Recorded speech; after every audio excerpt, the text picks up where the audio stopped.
राधे राधे दोस्तों, यह कहानी है रामलाल की। वह एक फैक्ट्री में मजदूरी करता था, लेकिन कुछ महीने पहले उसकी फैक्ट्री बंद हो गई और वो बेरोजगार हो गया।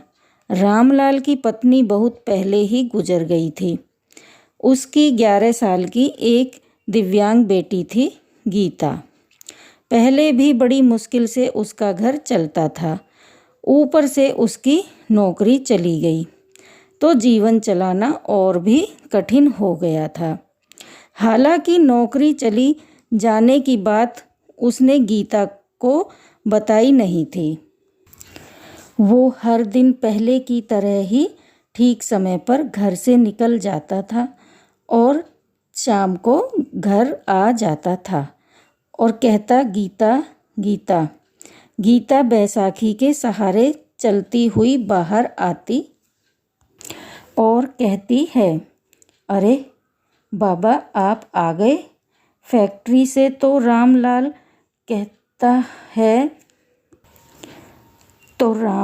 कहता है, हाँ बेटी, आ गया, मगर मैं आज भी तेरे लिए जलेबी लाना भूल गया। गीता कहती है, अरे बाबा, कोई बात नहीं, कल ले आना। तो रामलाल कहता है, कल नहीं, बस 2-3 दिन बाद दिवाली का बोनस मिलने वाला है।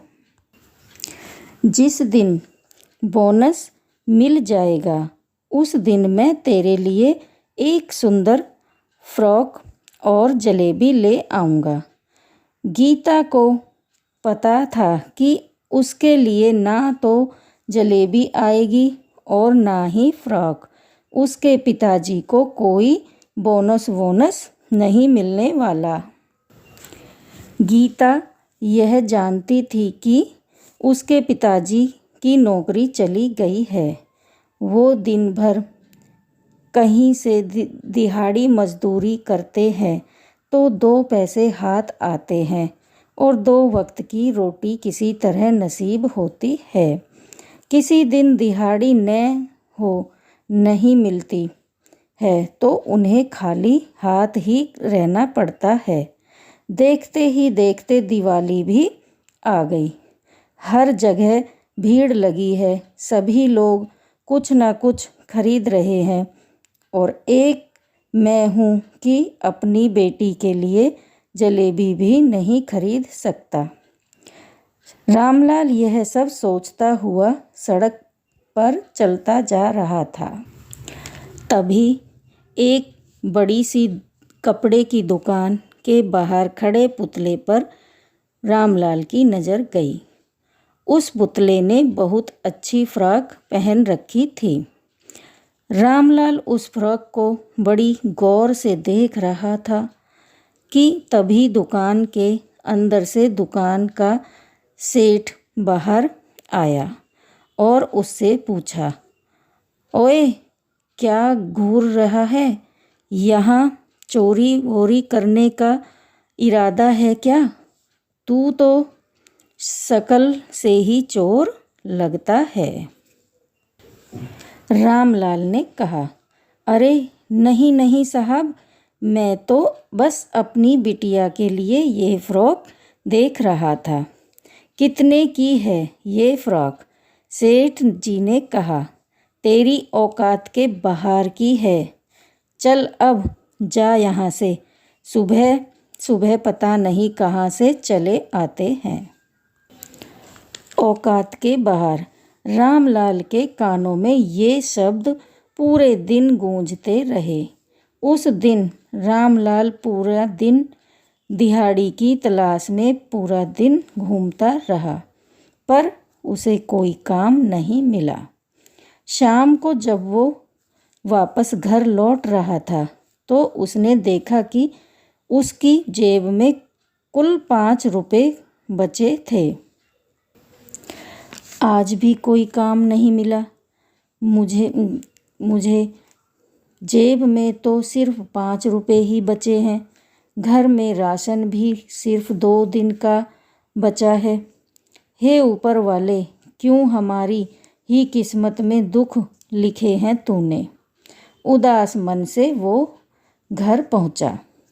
गीता उसी का इंतज़ार कर रही थी। क्या बात है बाबा, चेहरा इतना उतरा हुआ क्यों है? रामलाल ने कहा, अरे कुछ नहीं बेटा, वो मेरे पेट में बहुत दर्द है। मैं सो जाता हूँ, आराम करूँगा तो ठीक हो जाएगा। गीता को पता था कि उसके पिता के पेट में कोई दर्द वर्द नहीं है। जब भी उन्हें काम नहीं मिलता था तो वे भूखे सो जाते ताकि राशन एक दिन और चल सके। कई बार उन्होंने ऐसा किया था। हालांकि वो खुद भूखे रह जाते, किंतु गीता को उन्होंने कभी भूखा न रहने दिया। अगले दिन दिवाली थी। रामलाल सुबह सुबह घर से निकल गया।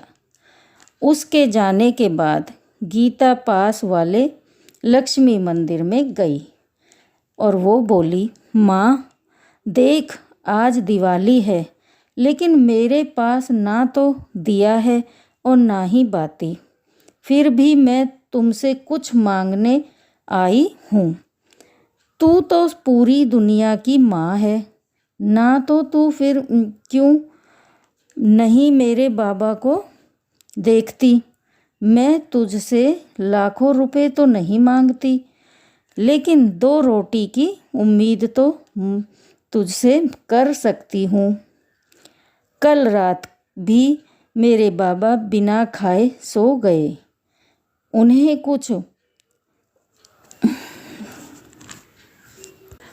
कुछ हो गया तो क्या माँ तू ऐसी दुनिया चलाती है? तूने मेरी माँ को छीन लिया। मैंने कुछ नहीं कहा। तूने पूरी जिंदगी में मेरी किस्मत में बैसाखी लिख दी।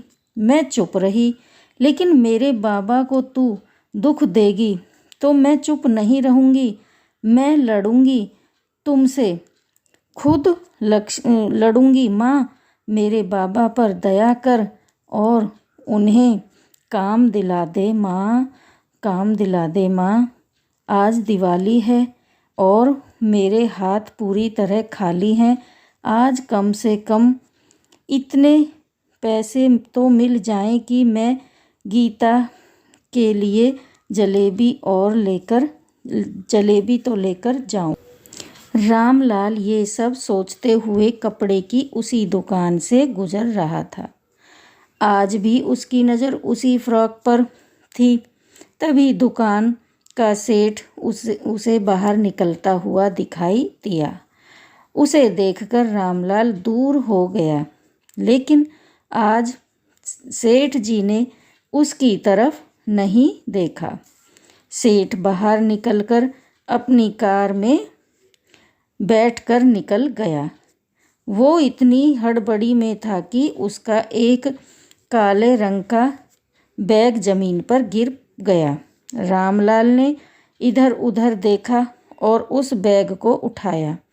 जब उसने बैग खोला तो उसमें बहुत सारे पैसे थे। रामलाल ने कहा, अरे बाप रे, इतने सारे पैसे! इन पैसों से तो मेरी सारी समस्याएं दूर हो जाएंगी। गीता के लिए एक फ्रॉक तो क्या, कई सारे कपड़े ले सकता हूँ। ढेर सारी जलेबियाँ और मिठाइयाँ भी। रामलाल खुश तो था, लेकिन उसके मन में कई सारे सवाल चल रहे थे। रामलाल ने कहा, नहीं नहीं, यह ठीक नहीं होगा। यह पैसे मेरे नहीं हैं, यह तो सेठ जी के हैं। पता नहीं किस काम के लिए उन्होंने ये पैसे रखे होंगे। मैं बिल्कुल भी इन पैसों को हाथ नहीं लगाऊंगा। सेठ जी को वापस ही कर देता हूँ। यह सोचकर रामलाल उस दिशा में बैग लेकर भागा जिधर से की कार गई थी। लेकिन सेठ जी की कार तो दूर दूर तक उसे नज़र नहीं आई। वह परेशान हो गया और फिर से सेठ जी की दुकान पर लौट आया। लेकिन यह क्या, उनकी दुकान भी बंद हो गई थी। आज सेठ जी की दुकान इतनी जल्दी कैसे बंद हो गई? आज तो दिवाली है। उसने बगल के दुकानदार से पता करने की कोशिश की, लेकिन उसे कुछ भी पता नहीं चल सका। उसका दिमाग काम करना बिल्कुल बंद कर चुका था। आखिर यह बैग लेकर वहाँ से निकल गया। थोड़ी ही दूर जाने पर उसे सेठ जी की कार पार्किंग में लगी दिखी। अरे, ये तो सेठ जी की ही कार है, तो ज़रूर यहीं कहीं होंगे। हाँ, चलो, मेरी मुसीबत दूर हो गई। यह बैग मैं उन्हें वापस कर दूंगा और अपनी जिम्मेदारी से मुक्त हो जाऊंगा। यह वह सोच ही रहा था कि उसकी नज़र सेठ जी पर पड़ी। वह सामने के अस्पताल के बाहर ज़ोर ज़ोर से रोए जा रहे थे। उनके साथ एक औरत भी थी, वह भी फूट फूट कर रो रही थी। रामलाल भागता हुआ उनके पास पहुंचा। उसे लगा कि वह पैसों के लिए रो रहे होंगे। सेठ जी, आप लोग इस बैग के लिए ही रो रहे हो ना? देखिए, आप मुझे चोर नहीं समझिएगा। मैंने यह बैग चोरी नहीं किया है। आप अपनी दुकान से बहुत जल्दी में बाहर निकल रहे थे, तब ये बैग गिर गया था। रामलाल के हाथों में पैसों का बैग और उसकी बात सुनकर सेठ जी स्तब्ध रह गए। हम पैसों के लिए नहीं रो रहे, जानते हो, हमारे इकलौते बेटे का आज बहुत बड़ा एक्सीडेंट हो गया है। वो जिंदगी और मौत से जूझ रहा है। उसे खून चढ़ाने की ज़रूरत है। हम दोनों में से किसी का ब्लड ग्रुप मैच नहीं किया। एक आदमी ब्लड देने के लिए राजी तो हुआ, लेकिन बोले, मैं बहुत सारे रुपए मांगे। मैं यह लेकर उसको ही देने के लिए आ रहा था, लेकिन अस्पताल पहुंचकर मैंने देखा कि रुपयों से भरा हुआ बैग मेरे पास नहीं है। वह आदमी भी बिना पैसे के लिए ब्लड देने को उसने मना कर दिया और यहाँ से चला गया। उन लोगों की बातें सुनकर रामलाल की आंखें भर आई। सेठ जी, मैं दूंगा आपके बेटे को ब्लड, रामलाल ने कहा। आप मेरा टेस्ट करवा लीजिए, क्या पता मुझसे उसका ब्लड ग्रुप मिल जाए। रामलाल का ब्लड ग्रुप सेठ जी के बेटे से मिल गया। उसने तुरंत ब्लड दिया और सेठ जी के बेटे की हालत में तेजी से सुधार होने लगा। सेठ जी बोले, तुमने मेरे बेटे की जान बचाई है। तुम्हारा यह एहसान मैं जिंदगी भर नहीं भूल सकता, ना ही इसकी कोई कीमत दे सकता हूँ। और फिर भी इस बैग में जितने भी रुपए हैं वह सब तुम्हारे ही फिर भी इस बैग में जितने भी रुपए हैं वह सब तुम्हारे हुए, तुम पहले लो। रामलाल बोला, यह आप क्या कह रहे हैं सेठ जी? जान बचाने वाला मैं नहीं हूँ, ऊपर वाला है। मुझे यह पैसे नहीं चाहिए। अगर मैंने आपसे ये पैसे ले लिए तो कल ऊपर वाले को क्या मुंह दिखाऊंगा, रामलाल ने कहा। सेठ जी को वह दिन याद आया जब उन्होंने रामलाल को चोर कहकर अपनी दुकान से भगा दिया था। आत्मग्लानि से भरे हुए सेठ जी रामलाल के पैरों में गिर पड़े और कहा कि रामलाल, मुझे माफ़ कर दो। उस दिन मैं तुम्हें ना जाने क्या क्या कह दिया। रामलाल बोला, सेठ जी, आप मुझे शर्मिंदा मत कीजिए। रामलाल वापस अपने घर गया। घर की तरफ चल पड़ा और बहुत शाम हो चुकी थी। लोगों के घरों के बाहर दीपक जल रहे थे। कुछ बच्चे पटाखे फोड़ रहे थे।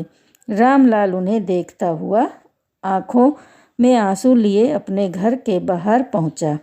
लेकिन यह क्या, उसका पूरा घर दियों से भरा हुआ था।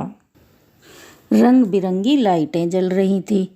उसकी बेटी गीता ने वही फ्रॉक पहनी थी जो उसने उस सेठ की दुकान में देखी थी। उसे अपनी आंखों पर यकीन ही नहीं हो रहा था। यह चमत्कार कैसे हो गया? तभी उसकी बेटी उसके पास आई और बोली, बाबा बाबा, यह देखो मेरी नई फ्रॉक कितनी सुंदर है ना। मैंने आज पेट भर जलेबी खाई है। बाबा, आज मैं बहुत खुश हूँ। लक्ष्मी माता ने मेरी सब मन्नत पूरी कर दी है। बाबा, आज तुम्हें नई नौकरी मिली है ना? हो नौकरी? तभी पीछे से सेठ जी और उनकी पत्नी रामलाल के पास आते हैं। रामलाल ने, सेठ जी आप अच्छा, तो यह सब आपने किया है? मैं आपका एहसान कैसे चुकाऊंगा? सेठ जी, कोई किसी पर एहसान नहीं करता, सब ऊपर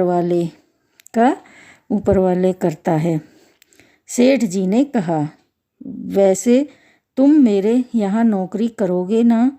रामलाल ने कहा, हाँ, नौकरी बिल्कुल करूँगा, सेठ जी से कहा। तो दोस्तों, कैसी लगी आपको मेरी कहानी? अगर कहानी अच्छी लगी है तो लाइक करना, शेयर करना और चैनल को सब्सक्राइब ज़रूर करना। राधे राधे।